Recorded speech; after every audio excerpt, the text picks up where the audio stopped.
Persona 5 shows off its royal update via a live stream, and Grandia is here to rock your world in just a few more days. All that and more on this episode of the JRPG Report.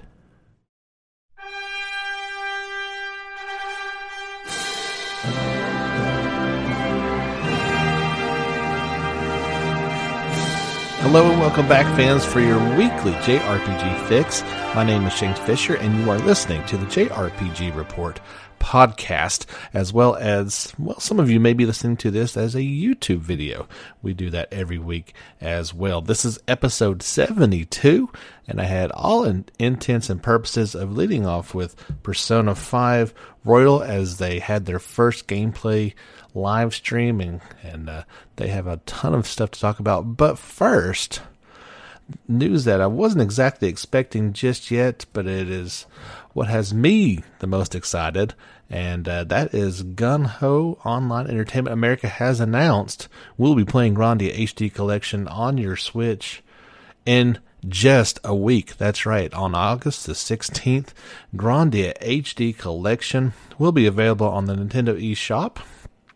Publisher Gung Ho Online Entertainment America was proud to finally announce. If you recall, back at E3, they said, here it comes, and it's coming soon. And, of course, in the video game world, coming soon can mean anything from next week to next year.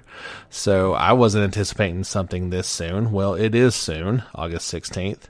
Oddly enough, I guess we still don't have a price, though. So as soon as I hear something, be sure to check back on the Facebook page, and we will let you know. As soon as I find out, you will find out. Grandia HD Remaster for the PC will follow at a later date, while the already available Grandia 2 Anniversary Edition will be renamed Grandia 2 HD Remaster. So I am greatly looking forward to getting back into that title with its awesome real-time turn-based action combat system, all the magic and worlds to explore, gather skill points, awesome enemy encounters, and that really unique music that just screams Grandia. And but it's all about that battle system, and in my opinion, one of the greatest battle systems for RPGs that's ever been conceived. Very strategic, very fun, can be brutal at times. You've got to cancel out attacks and hope that you don't get canceled out by the enemies. But if you have never played Grandia, this is your chance. Keep in mind, this is digital only. Don't be looking for a physical copy on Amazon or at GameStop. It's not going to be there. We still don't know if we're going to get any more in terms of Grandia 3 coming out. That is tied up in nobody knows who owns it land. So this is probably the best you're going to get, and sadly maybe ever get as far as Grandia goes. But I'll let you guys know how cool that is. Assuming this is not like crazy priced. You do get 2 games in here. I'm hoping for somewhere around $30. I think that's a pretty fair price point. Certainly $60 is too much, and I'd have to kind of scoff at that. But we'll just have to see what that ends up being. But so let's get into what I assume that we'd be talking about, and that is Persona 5 Royal. They had their big live stream event shortly after our last podcast was recorded. So in addition to the first live gameplay stream, they had their the second official trailer, the Goro Akechi trailer, the fourth Morgana's Report news delivery trailer as well.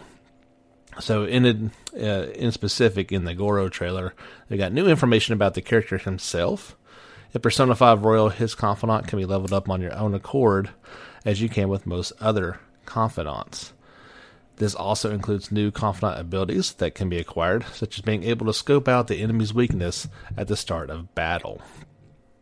Morgana's Report number 4 introduces new elements and mementos, including a new character named Jose and a new mission type.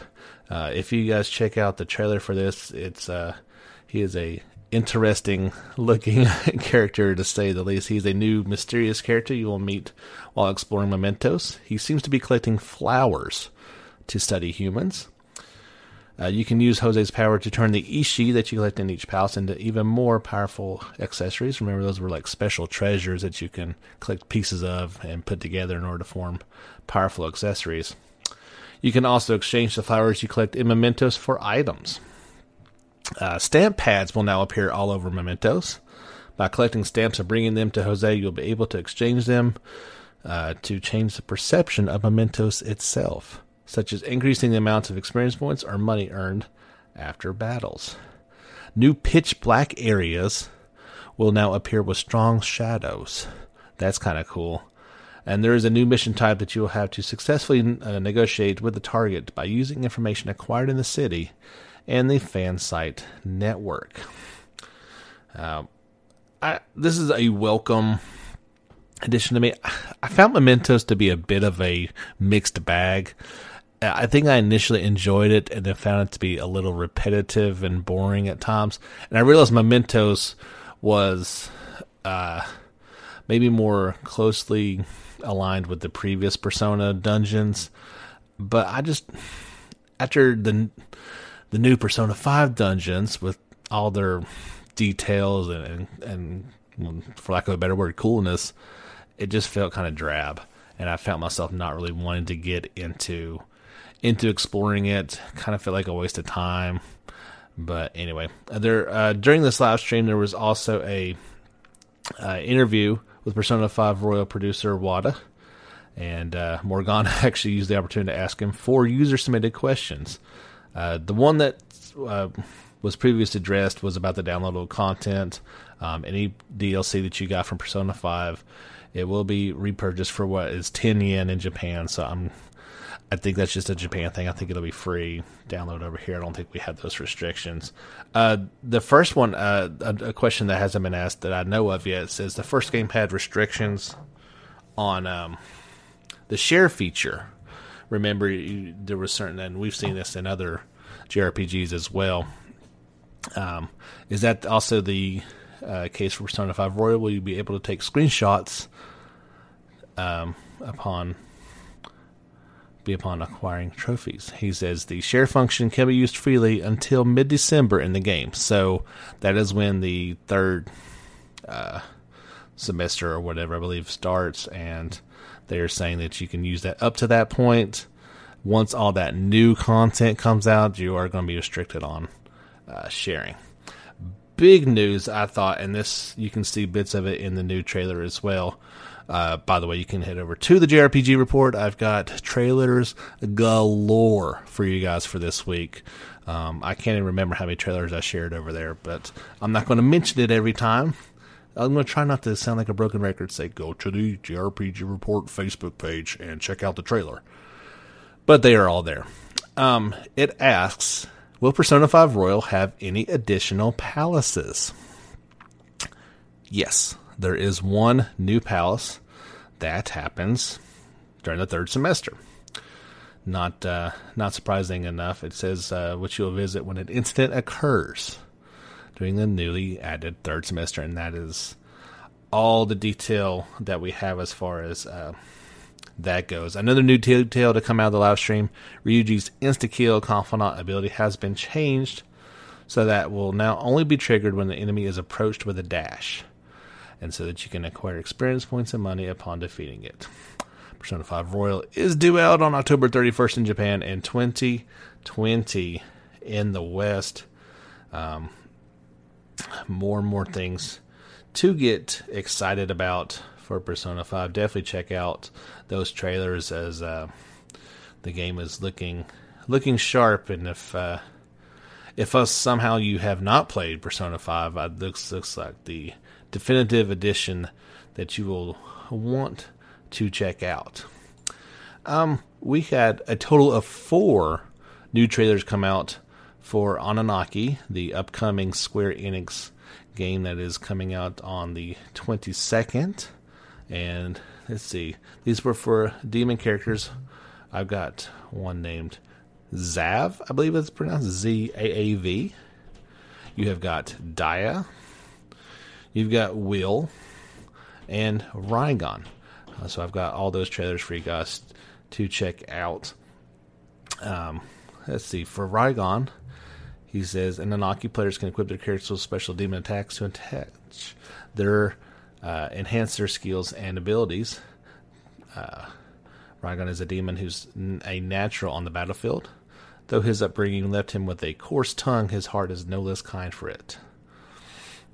He uses speed as his weapon, defeating foes by overwhelming them with quick attacks. He also employs counterattacks and evasive rolls for a highly technical style of combat.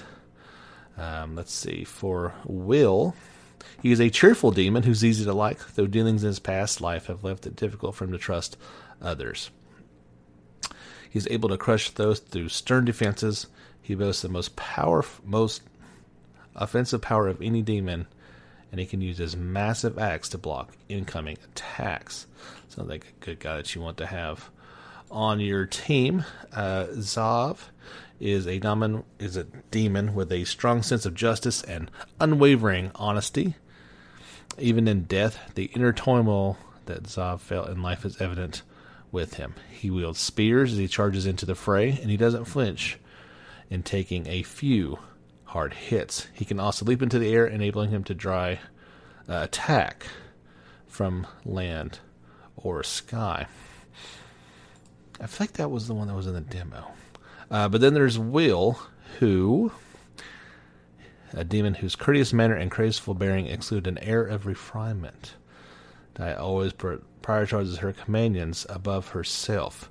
Wielding a crossbow in one hand and a pistol in the other, Dia excels at excelling a hail of attacks from afar. She can spring into the air, putting herself between herself and her foes, even while maintaining the onslaught. So the demo is available, and I had a chance to check it out. I've been meaning to ask my buddy how he felt about it, because he's also been playing it, and I've seen him play it a couple nights, actually, online. If you're looking forward to this game, don't be disheartened by my impression of the demo. I wasn't just blown away by it. It's really cool. I just wasn't into it. And, that's the best thing about demos, is you can check them out and see if it's something that really floats your boat or not. And maybe it's just how I was feeling at the time, and it's something I can go back and check out later, but it didn't blow me away like I thought it might. It was certainly cool, and I mean, the premise is something pretty unique in terms of the two worlds and trying to save people's souls and send them to the afterlife and all that stuff. So it's a very stylized and it's a crisp looking game. I wasn't blown away, like I said. But yeah, so 4 big trailers for this upcoming Anunnaki game. You can get your hands on that now with the demo and the full game on August the 22nd. Let's take just a quick breather here, have a word from our sponsor Anchor, and be back with a ton more great stories here on the JRPG Report. As I mentioned, there was a bunch of trailers for some new titles coming out here soon. Nintendo released a new trailer for Dragon Quest XI-S, Echoes of the Elusive Age Definitive Edition, introducing the world of Erdrea. Here's a brief overview of the game. You are the Luminary, the hunted hero who will protect the land from destruction in the latest RPG from the iconic Dragon Quest series. With a ragtag band of adventurers, you'll engage in a well-balanced, turn-based battles and embark on quests across the kingdom of Erdrea. Forge gear, develop party members' skills, and alter their outfits without changing gear in this edition of the game. This version also lets you ride and attack with monsters on the field to earn experience points, as well as change between HD and 16-bit visuals, symphonic or synthesized music, and English or Japanese audio. Complete the tale with the new character-focused stories and travel to past Dragon Quest worlds. Dragon Quest XI-S Echoes of the Elusive Age Definitive Edition is due out for Switch worldwide on September the 27th. There was also news that a demo was going to be released for this title. I believe this is going to be Japan only, though. as the announcement was in Japanese, and only the words Dragon Quest and the Roman numeral 11 were in English. I guess the letter S there as well. But it looks like that is purely going to be a demo that comes out in Japan. Maybe we'll get it at a later date. They did say this was announced at the Dragon Quest Summer Festival 2019 in Tokyo, so it's not like it was a worldwide thing. Users who keep their save data from this demo will receive a seed skill as a bonus when they play the full game. There was a trailer for this announcement, so you can check that out on the Facebook page. New trailer from Code Vein, the Eva Rowe trailer. She is described as a revenant who fights by Jack Rutherford's side. After being rescued by Jack, Eva found her voice again and fought by his side to repay her debt. Despite belonging to an opposing faction, she and Jack will team up with the player during some special events. Code Vein is due out for PS4, Xbox One, and PC on September the 27th. We talked a little bit about Yokai Watch the past couple episodes, and Yokai Watch 1 had a Nintendo Switch debut trailer. This remaster is due out October 10th in Japan. The Switch version of the 2013 released Yokai Watch features high-definition graphics and compatibility with Yokai Art and DxYo Sensen toys. So you can check that out. There was a trailer came out for a interesting-looking, story-driven action RPG called Children of Morta. Now, this will launch on PC via Steam and the Windows Store on September 3rd. PlayStation 4, Xbox One, and Switch will get it on October 15th. Publisher 11-Bit Studios and developer Dead Mage announced. As previously announced, Merge Games will publish a physical edition of Children of Morta at retail for PS4 and Switch. This game looks to be very story-driven. It's all about family, and you witness the emotions and struggles as they do their duty to return peace to the land, they say. You can inherit traits from your family as well. It's an ever-changing world touched by corruption, and it's constantly changing. Every forest, dungeon, or temple you explore guarantees a unique experience for each playthrough. It has a very unique hand-painted pixel art style and frame-by-frame animations partnered with modern lighting techniques that has come to life. And this Children of Morta, not a traditional JRPG by any stretch, but definitely has those elements, and it kind of grabs you with the unique art style, and it looks like it's going to be very heavy on the story. So if you're looking for something maybe a little bit different, you can check that out here soon. I've got that trailer for you guys to check out.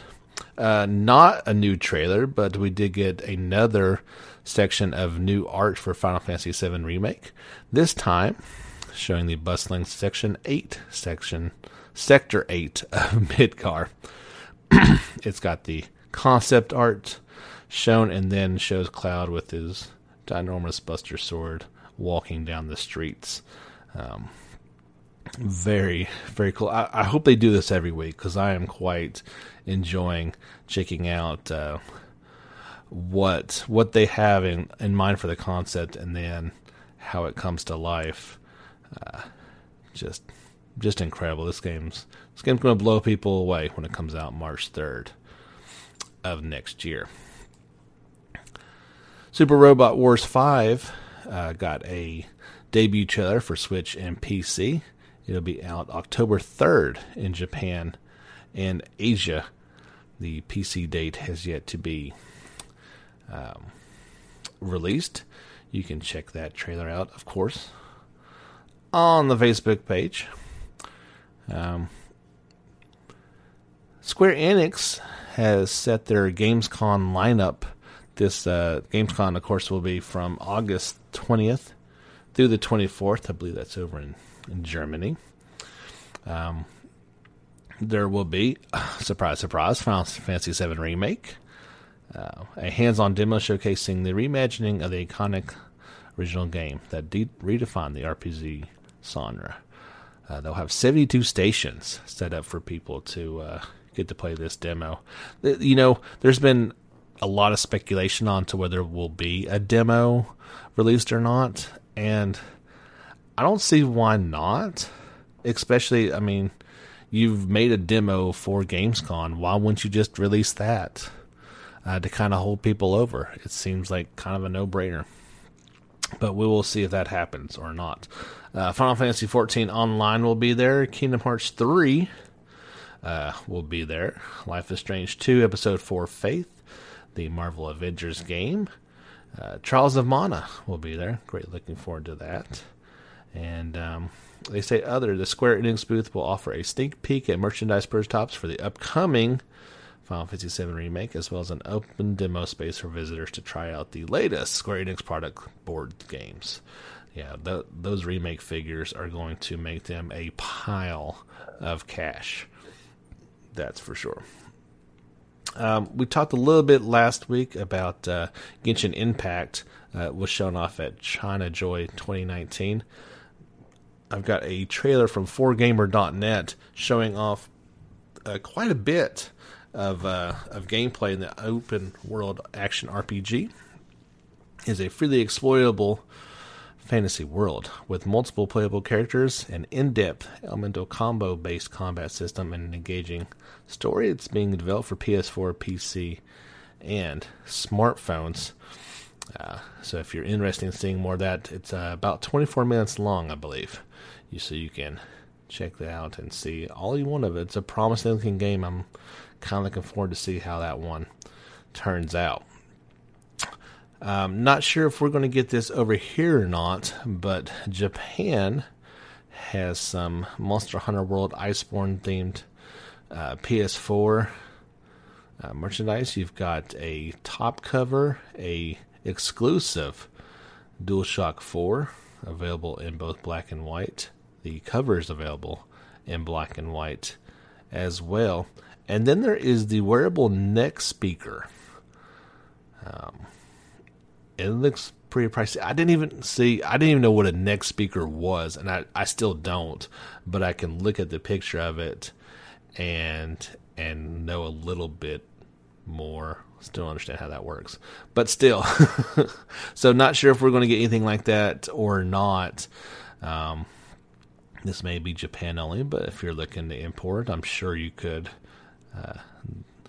They'll sell you anything if you give them enough money, but it's certainly some cool stuff coming out for Monster Hunter World Iceborne. Some news, a game that's certainly not a traditional JRPG, but has those elements and looks pretty cool. It's a game called The Last Spell. It was announced for Switch and PC. Developer CCCP. It is a turn-based, they announced this, that it was a turn-based tactical RPG. It'll first launch for PC and Mac via Steam in 2020 and followed by a later release for the Switch. And they ask, when about the game, they said, what if Final Fantasy Tactics and Dynasty Warriors had an illegitimate daughter? The Last Spell is a turn-based tactical RPG immersed in roguelike mechanics in which you lead a team of hardened heroes to defend the last bastion of humanity against hordes of monsters. Like I said, it looks like a pretty cool game, but there is an announcement trailer for that if you want to get a little bit more in depth with it. A cool idea, to say the least. Kind of humanity's last stand and what you're going to do to save the last of humankind. Quickly, I will say that there was a huge announcement. It's big when you get the pre-announcement about Pokemon Sword and Shield that they said, coming out in 2 days, a big announcement about Pokemon Sword and Shield. Well, they released a whole bunch of information about Galarian form Pokemon, form-changing Pokemon, new rivals, and poke jobs. That just sounds weird. The latest on the November 15th due Pokemon game. Tons of information. that I don't have a clue what any of it's about. I've linked that story and trailer, I believe, for you Poke fanatics out there if you want to check it out. There's a ton of stuff to go over, and that's about all you're going to get out of me. So if you're new to the podcast, I'm not a big Pokemon fan, and I apologize to all fans out there who enjoy the game. It's just not for me. There's a lot of games that are just not for me. But if you love it, that's great. I can sit here and talk about it, but I don't know what I'm talking about, so I'm not going to waste your or my time talking about it. Moving on, Ys 9 Monstrum Nox detailed their Grimwald Knight and Larva battles. This is from their official website, and they say that during Grimwald's Night, the Monstrum gather in different dimensions, where the sky is a dyed deep red, and a battle against countless monsters called Larva unfolds. By wiping out all the larvae and putting an end to Grimwald's Night, the barriers spread across the prison city Baldo will release, expanding the area of exploration across the city. So it sounds like that's something you're going to have to do if you would like to explore everything. Larva battles are said to be by touching the dark miasma found all over the prison city. The surrounding landscape will temporarily become monotone, and a battle against larvae will occur. By exterminating larvae that appear, the miasma will disappear, and your Nox gauge will accumulate, which is required for Grimwald's Night to occur. So you got to do that. You got to face off against all these hideous-looking larvae in order to get Grimwald's Night, in order to make your way across the city. Game is shaping up to look pretty well. We should have some information about a more of a Western release here soon. It is due out in Japan on September the 26th. Story of Seasons, Friends of Mineral Town got some new screenshots of on, Kai, heart events, and post-marriage events. There was a new Bachelor and Bachelorette. The new Bachelorette is On. The new Bachelor is Kai. On is a girl who is always lively and cheerful, works at the inn ran by her father. She is great at household chores and loves eating tasty food. Well, that's like everybody, right? Everybody's dad has an inn, and they're great at household chores, and they love eating tasty food. She sounds awesome. Kai is a boy who comes from the city to run a shop during the summertime. Since he is cheerful and easy to get along with, he is popular among girls and children, but he's not quite as popular with the guys. They say you can fall in love with heart-throbbing heart events. When your heart level increases, a heart event will occur. By talking to a bachelor or bachelorette during every day and giving them gifts, your heart level will increase. But be careful when giving them a gift they dislike. It will lower your heart level. There is tons of post-marriage events. In addition to having kids a little while after marriage, there are plenty of events to enjoy when you're married, including your wedding anniversary, family, birthdays, and more. Folks, this is just getting you ready for life, because there's tons of other events to enjoy when you're married. Life does not end when you're married. That is a good lesson to learn. It's just getting started. Story of Seasons, Friends of Mineral Town is due out for Switch on Japan on October 17th. North America and Europe will get it at a, quote, later date. Mary Skelter 2 for the Switch will launch October 22nd in North America, October 23rd in Europe. It will be available via the Nintendo eShop on the Switch at 11 a.m. Pacific Time, 2 p.m. Eastern Time in North America, and on October 23rd at 11 a.m. CEST time in Europe. Publisher ID Factory International announced. The Dungeon RPG sequel also includes the first installment in the series, Mary Skelter Nightmares, with revamped systems and bounces to the original release. They got it in Japan both physically and digitally, but it looks like we're just getting the digital version available for download. But they've got a couple new screenshots to check out there, as well as getting a firm release date. So if you played the first one, you're looking for the second one, well, now you can play them all in one place. Our weekly Atelier Ryza news. They won't stop with this one until this game comes out. So there was recently announced the gathering point synthesis system for the game, which allows you to create your own gathering points. Will allow you to share the gathering points you create with other players. This was all according to the latest issue of Weekly Famitsu. By bottling up gathering points created during the gathering point synthesis, you can obtain a password. They say this is 4 English characters. And share it with other players by posting it on social media. So that's kind of interesting. Let's see how that kind of works more in detail. They had a second story, kind of detailing it a little bit more. But they, it's kind of hard to detail all this stuff without being in the game and getting a little bit of context to it. I'm glad they're doing all this stuff, but it's certainly going to be more easy to learn once we get our hands on the game and have some more context to it. Definitely looking forward to this game, and it looks like they're going to have just a ton of different content for it when it releases. PS4 and Switch on September 26th in Japan, PS4, Switch, and PC on October 29th in North America, and November 1st in Europe. One last story I did want to talk to you guys about, and it's, there was not a whole lot of information released about this, but we can glean a lot from it. Cygames announced that more information for Grand Blue Fantasy Relink will come at the Grand Blue Festival 2019.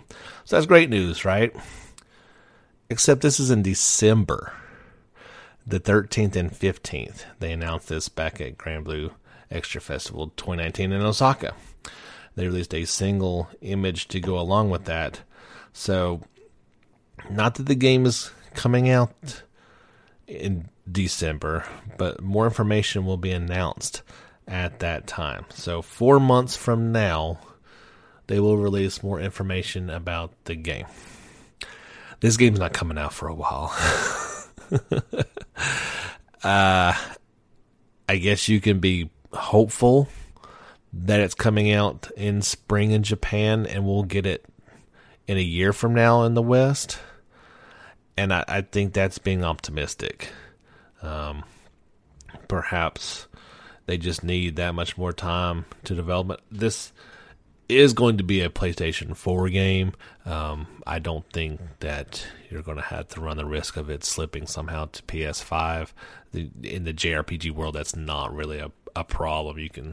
You can bring a game out after the new system releases and be just fine with it. But if you're looking forward to Grand Blue Fantasy Relink, as I am, we're going to be waiting a bit longer, to say the least. So I did want to go to the Facebook page for our final little segment here. From week to week, if things are looking a little bit light, I will ask the awesome community over on our page if they've got anything they really want to chat about. And sometimes it's crickets, sometimes the floodgates open up. Well, this week was definitely the latter, and so much so that I'm just going to have to pick really one thing and kind of go with it. And I do want to kind of take a couple suggestions, some really good suggestions, and make those into Sunday special shows. As I like I said before, I kind of want to keep this more news oriented. Rather than just opinion type stuff. We can deal with that on the Sunday show.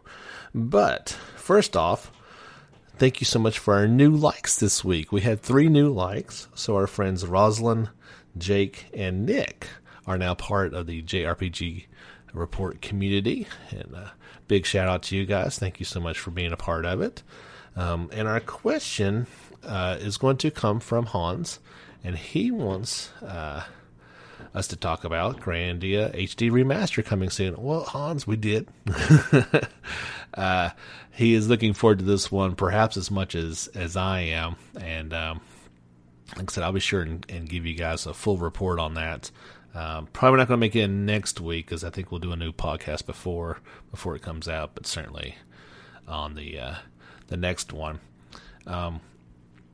Opinions on 2019 so far from a JRPG standpoint. He had four topics to talk about. That's why we're just going with his for this week. My opinions have been, I think, a bit mixed. To be fair, I really need to go back and see exactly when stuff released, but I don't think it's been a banner year by any stretch. But I think that's also because, like, last year, with Dragon Quest, it was just so good. Hard to top that in my book. I was so disappointed with like Kingdom Hearts 3. I think 2020 is shaping up to be a really incredible JRPG year with stuff like Persona 5 Royal. Obviously, we still got plenty of 2019 to go, so this might be something that I can kind of answer a little bit better. Maybe we can revisit that topic come December to see exactly which ones made it out, which ones didn't, and how I felt about it. One of his other questions was the fact that almost every game out there has RPG mechanics lately. I was literally having this conversation with my brother the other day because he's been trying to get me to play Spider-Man forever. And if you own a PS4, you have to play this game. It is so much fun. It is very well done through and through, but it is a Spider-Man RPG. You level up for every enemy you defeat. You gain new, suits with new abilities. You have skill points to spend. Every time you do the side missions, you get certain bonuses that allow you to power up the gadgets and the suits and the abilities. You have all these backpacks to collect throughout the city. You have all the tourist attractions to take pictures of. It has so many RPG elements built into it, and I guess that's why I love it so much. So I think what has happened, and I don't know the exact moment in time that the crossover happened. I liken back to games like Mass Effect. Of course, Zelda's always had those elements to it, but in particular, games that kind of blurred the line between action RPG and just straight RPG games. And it's been slowly happening for a long time, but it's almost like, even Call of Duty, you started gaining experience, for every kill that you made. There's no going back. And I think a game that doesn't have those elements in it in some way, shape, or form is not going to do as well. It's like every game has to have RPG elements to it. Now, luckily, in our little genre, we're still pretty niche, and what defines a JRPG, while is loosely interpreted, it's still recognizable.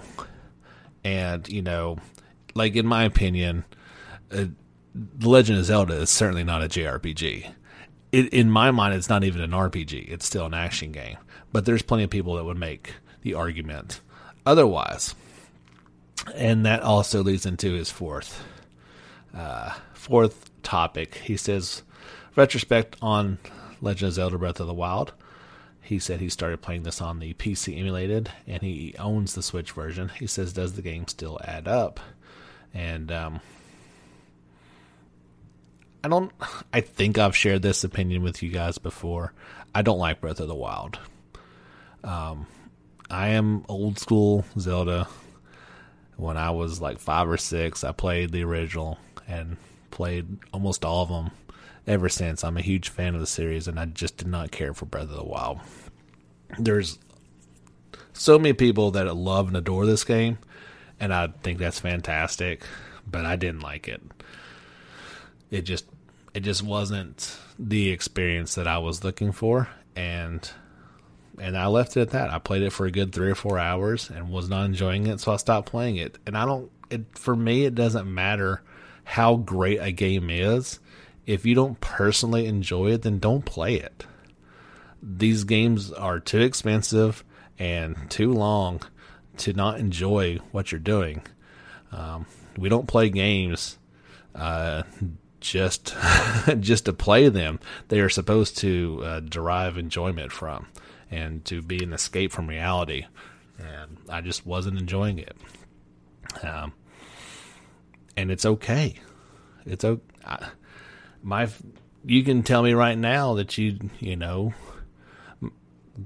couldn't stand Chrono Trigger, or Final Fantasy VI or Dragon Quest IV. In my pantheon of my favorite games of all time, you could tell me those games were garbage, and I would have to extremely disagree with you. But that's your opinion because you didn't enjoy them. Now, if you just read somebody's opinion on it, and it's an old game, so you don't like it, well, that's not really an informed opinion, but it's still yours to own. So it's okay to not like these games, and I understand there's a lot of people that love Breath of the Wild and are super excited about the sequel. I'm just not one of them, and that's okay. But I love all you guys' comments. The social interaction on our Facebook page is really cool. People kind of connecting and finding a common ground in JRPGs is amazing to me. I think it's so cool. And we will definitely discuss more of these opinions in future shows. If you've got topics you would like discussed on the show, I'm always open to suggestions. Just head on over, give us a like. Don't forget to check out our YouTube page and like and subscribe over there. You don't have to hit the bell. I don't care if you get notifications or not. I just want your subscription. That makes me happy. I appreciate it. Anyway, we will wrap up.